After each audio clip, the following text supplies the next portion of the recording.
انگریز دیکھتا ہے کہ صاحب یہ مسلمان دبتے نہیں ہیں، قابو میں آتے نہیں ہیں، موقع موقع سے ہم پر چڑھائی کرتے ہیں۔ چنانچہ اس نے کہا جو بھی ہے، جو عالم ہے، جو عالمانہ صورت میں ہے، اس کا جھکا پھکا ہے اور چہرے پہ داڑھی اور سر پہ ٹوپی ہے، ان سب کو قتل کرو، ان سب کو شہید کر دو۔ چنانچہ اس طرح تقریباً 51,000 علماء شہید ہوئے ہیں، 51,000 علماء شہید ہوئے ہیں کہ دلی کی جامع مسجد سے لے کر لاہور کی مسجد تک جتنے درخت لکھا ہے کتابوں میں، ہر درخت پر جو علماء کو سولی ملی ہے ان درختوں پر۔ اس طرح علماء کی قربانیاں ہیں۔ حضرت مولانا شیخ الہند رحمۃ اللہ علیہ وہ چاہتے تھے، ریشمی رومال کا نام آپ نے سنا ہے کہ اس کی تاریخ میں اکثر لوگوں کو معلوم نہیں ہے، مختلف انداز سے کہا گیا۔ ایک بات جو کہی گئی ہے جو زیادہ صحیح لگتی ہے وہ یہ کہنا چاہتے تھے ہم تنہا ہندوستان کی عوام، مسلمان اور برادران وطن مل کر ہم ہندوستان کو آزاد نہیں کرا سکتے، اس لیے جو اسلامی حکومتیں ہیں، ترکی ہے، ایران ہے، اسی طرح افغانستان ہے، ان سے مدد لی جائے۔ لہذا ان کو معلوم نہیں تھا ہندوستان کا نقشہ کیا ہے، ہندوستان میں کہاں سے آنا چاہیے۔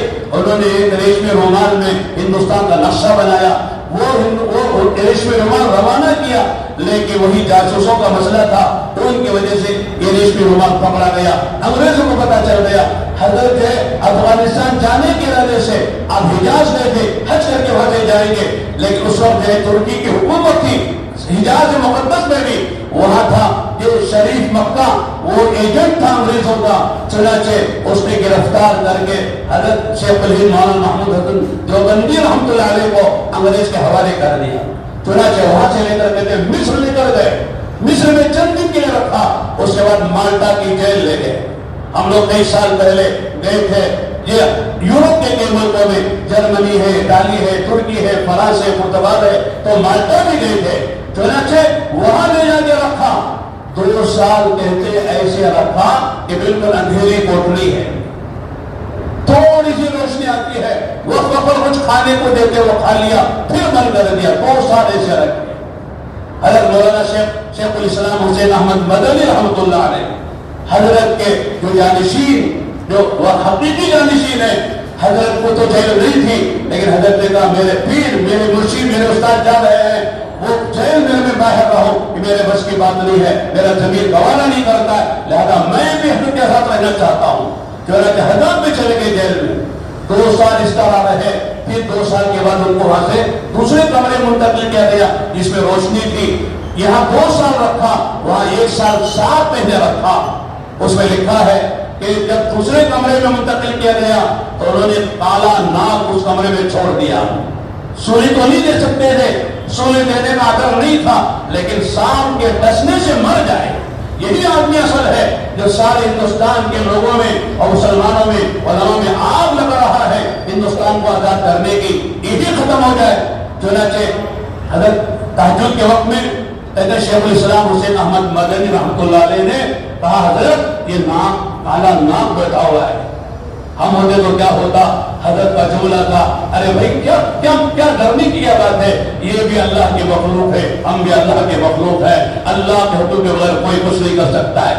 حضرت نے تہجد کی نماز پڑھی، تہجد کی نماز کے بعد اللہ کی ضربیں لانے لگے، لا الہ الا اللہ، لا الہ الا اللہ، جیسے اللہ والے ذکر کرتے کے ساتھ اس طرح یعنی سر ہلا کر کہتے جب وہ نام جب لا الہ الا اللہ کو سنتا تھا وہ بھی سر اٹھا کے پٹکتا تھا زمین پر، پھر اٹھاتا رہا، پھر مارتا تھا، جب تک حضرت لا الہ کی ضربیں لگاتے رہے، فرماتے وہ اسی طرح جو ہے وہ بھی پٹکتا رہا، جب حضرت فارغ ہو گئے وہ بھی کمرے سے نکل کر باہر چلا گیا۔ اس طرح 3 سال 7 مہینے کالا پانی جو اس میں مالٹا کی جیل میں رکھ کر جب حضرت واپس بمبئی آئے ہیں، لمبا قصہ ہے، وہاں بھی آ کر کچھ لوگوں نے جو انگریز کے ایجنٹ تھے اصلاً، لیکن خیرخواہی کے جذبے سے خیرخواہی کے انداز میں کہنے لگے حضرت آپ بھی بوڑھے ہو گئے ہیں، کمزور ہو گئے ہیں، آپ کا دس بھی مشہور ہے، آپ کے خانقاہ بھی مشہور ہے، چھوڑ دیجیے انگریز کا پیچھا، رہے جو رہے، ہم اہل اپنا کام کرتے رہیں۔ تو حضرت سمجھ گئے یہ گڑبڑ کرنا چاہتے ہیں، اور میں نے جو آزادی کی تحریک شروع کی ہے اس پر جب پانی پھیرنا چاہتے ہیں، حضرت نے کہا کہ سنو اگر میں بوڑھا ہو گیا اور میرے مرنے کا وقت آ گیا تب بھی میں اپنے شاگردوں سے کہوں گا کہ میرے بدن کو ایک چارپائی پہ ڈال کر جہاں جہاں جا سکتے ہو چلائیں، میں ہر جگہ جا کے تحریک ہندوستان کی آزادی کی تحریک چلاؤں گا، مجھے پڑھنا بھی چھوڑ دوں گا، اللہ بھی چھوڑ دوں گا، لیکن ہندوستان کو آزاد کرا کے چھوڑوں گا۔ ہندوستان آزاد ہو تبھی مجھے سانس ہوگی، مجھے اطمینان ہوگا۔ یہ ہمارے اکابر تھے، انہوں نے قربانیاں دی تھی۔ مولانا شیخ الاسلام حسین احمد مدنی خود فرماتے، مولانا چند مدنی نے یہ بات کہی ہے ان کے والد کی طرف سے نقل کرتے ہوئے، ایک مرتبہ حضرت نے کچھ کھانے کی چیز جیل میں وہ کوٹری میں دی، انگریز نے دیکھ لیا، وہ کہاں سے آیا، یہ چیز کہاں سے ملی؟ تو کہتے شیخ الہند کو سے پہلے میں آگے بڑھ گیا، میں نے کہا یہ میں نے دیا ہے، میں نے لا کے دیا ہے۔ انگریز ناراض ہو گیا، یہ چیز کہاں سے لا کے دے رہے ہو؟ کہا ہاتھ بڑھاؤ۔ چنانچہ میں نے ہاتھ بڑھایا، اس نے میرے ہاتھ پر جو ہے سات جو ہے دروے مارے، سات ایسے مارے کہ سات جو ہے میں بل بلا کے دے گیا۔ اسی طرح کہتے ہیں میں حضرت بہت سردی کا زمانہ تھا، اس لیے کہ یورپ میں بڑی سخت سردیاں ہوتی ہے، بہت بجلی چلی جاتی ہے۔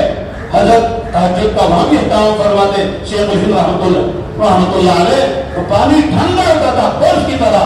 حضرت کو وضو کرنا ہے، ایسے شاگرد ہوتے ہیں، ایسے استادوں کے شاگرد ایسے ہوتے ہیں، کہتے ہیں رات بھر میں لوٹے میں پانی لے کر اپنے بول میں دباتا تھا، کبھی اس پر الٹا سو جاتا تھا تاکہ پانی کی جو سردی ختم ہو جائے۔ جب حضرت کو صبح میں تہجد کے وقت وضو کرنے کا موقع ہو تو حضرت کو ٹھنڈا پانی کی پریشانی نہ ہو، گرم تو ہوتا نہیں تھا، اس کی ٹھنڈا ختم ہو جاتی تھی۔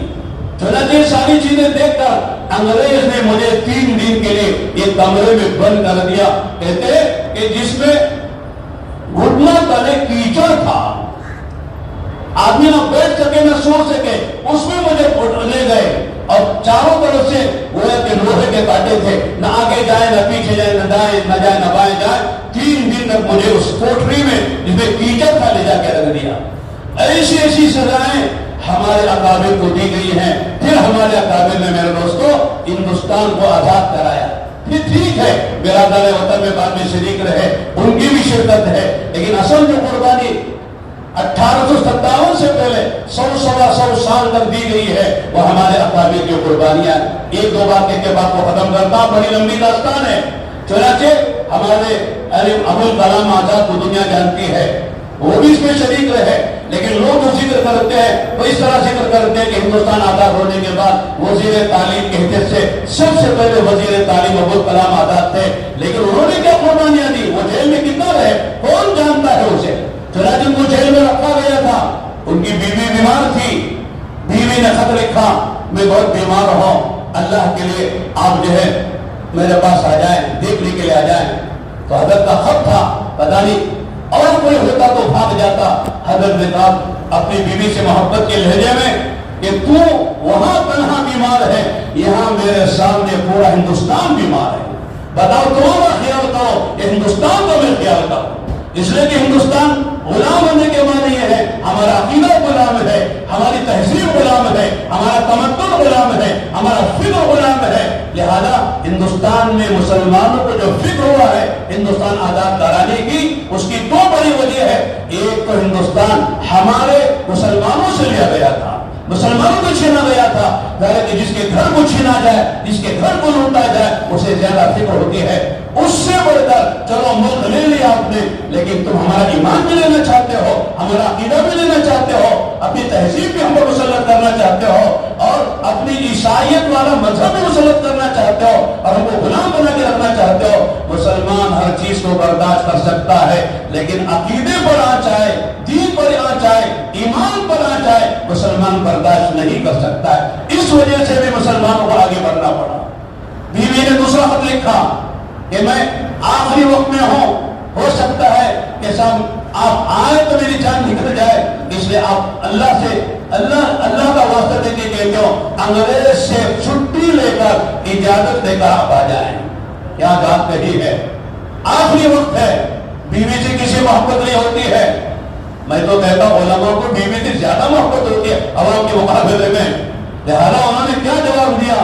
کہا اللہ کی بندی ٹھیک ہے تو بیمار ہے اور کیا آخری وقت بھی ہو سکتا ہے، لیکن تیری وجہ سے اگر میں انگریز سے چھٹی لیتا ہوں تو میری ذلت کی بات ہے. اس انگریز ہم نکالنا چاہتے ہیں ملک سے، اس کے سامنے ہم کر کے چھٹی لے، یہ ہماری ذلت کی بات ہے. میں ذلت کو برداشت نہیں کر سکتا. اگر تیرا انتقال ہو جائے تو کوئی مسئلہ نہیں ہے، یہاں نہیں تو آخرت میں ملاقات ہو جائے گی، جنت میں ملاقات ہو جائے گی، کوئی مسئلہ نہیں ہے. تو ایسے ہمارے اکابر نے قربانیاں دی ہیں، تب جب ہمارا ملک آزاد ہوا ہے. آخری کی بات جو ہمارے سب کے لیے ہے، سارے برادران وطن کے لیے ہے، وہ سمجھنے کی بات ہے. ہمارا جو جھنڈا ہم لہلاتے ہیں اور پرچم لہلاتے ہیں اور کھینچتے ہیں اور ماشاءاللہ اسے کھولتے ہیں، اس پہ 3 رنگ ہے، سب جانتے ہیں. نیچے ہرا رنگ ہے، بیچ میں سفید رنگ ہے، اوپر جو ہے کستوری رنگ ہے. یہ کیا رنگ ہے؟ یہ کیا پیغام ہے اس کا؟ لیکن لوگ نہیں سمجھتے، اکثر نہیں سمجھتے. علماء نے فرمایا جو بیچ کا رنگ ہے وہ سفید ہے، اس بات کی دعوت ہے کہ تم سب اس طرح زندگی گزار اس ملک میں جیسے سفید کپڑا ہے. تمہارے دل سفید ہو، تمہارے اخلاق بھی صاف ہو، تمہاری زندگی بھی صاف ہو، تمہاری تہذیب بھی صاف ہو، مل جل کر رہو، ایک دوسرے کی گردن نہ مارو، ایک دوسرے پر بہتان نہ لگاؤ، ایک دوسرے کو تکلیف نہ دو. جیسے صاف ستھرا کپڑا ہے، سفید کپڑا ہے. تمام برادران وطن کو ایک پیغام ہے، ایک درس ہے، ایک سبق ہے. اس طرح کی زندگی گزارو. یہ صاف کپڑا، اس میں کوئی تھپا نہیں ہے، اس میں کوئی میل نہیں ہے. دلوں میں میل نہ پالو، شیر و شکر بن کے رہو، بھائی بھائی بن کے رہو. دوسرا جو اوپر کا کپڑا ہے، جو کستوری، جو لال کے قریب ہے، اس کا مطلب یہ ہے اگر ملک پر اور ملک والوں پر اگر کوئی مصیبت آتی ہے سب مل کر لڑو، تاکہ اگر تم کو خون بہانا پڑے، اس رنگ کا تو خون بھی بہ جائے گا، لیکن ہم ملک کی حفاظت کریں گے. ہم ملک کو کسی اور کے ہاتھ میں غلامی کے لیے نہیں دیں گے، کسی اور کے ماتحت نہیں دیں گے. خون بہانے کا بھی وقت آ جائے، خون بہانے کو تیار ہو گئے، لیکن ملک کی حفاظت کریں گے. یہ 2 کام کر لو گے تو ہرا کیا ہے؟ تمہارا ملک ہرا بھرا رہے گا، سب شاداب رہے گا.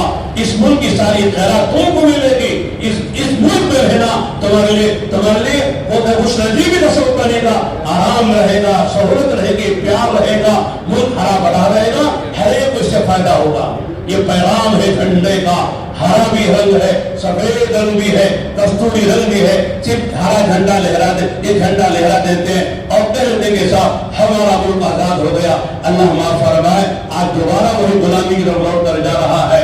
ہماری تہذیب، ہمارا تمدن، ہمارا عقیدہ، ہماری توحید، ہمارا ایمان، ہمارے شاعر، ہمارا مسلم پسند اللہ سب خطرے میں ہے. اس وقت ہماری یہ ضرورت ہے ہم حکمت کے ساتھ، دانائی کے ساتھ اور بہت اور جو ہے اپنے بڑوں کے مشورے کے ساتھ جو کرنا ہمارے بڑے کہتے ہیں اس طرح کرتے رہیں گے. انشاءاللہ یہ بادل آتے ہیں چلے جاتے ہیں، لہذا کوئی ڈرنے کی بات نہیں ہے، مایوسی کی بات نہیں ہے. اللہ تعالیٰ پھر وہی حالات پیدا کریں گے. اللہ سے دعا کریں اللہ تعالیٰ جو ہم کل خوشی منانے والے ہیں وہ خوشی اللہ تعالیٰ حقیقی خوشی نصیب فرمائے، حقیقی آزادی بھی نصیب فرمائے. ہر طرح کی غلامی سے ہماری بھی، ملک کی بھی، تمام برادر وطن کو اللہ تعالیٰ آزادی نصیب فرمائے. وآخر دعوانا الحمدللہ.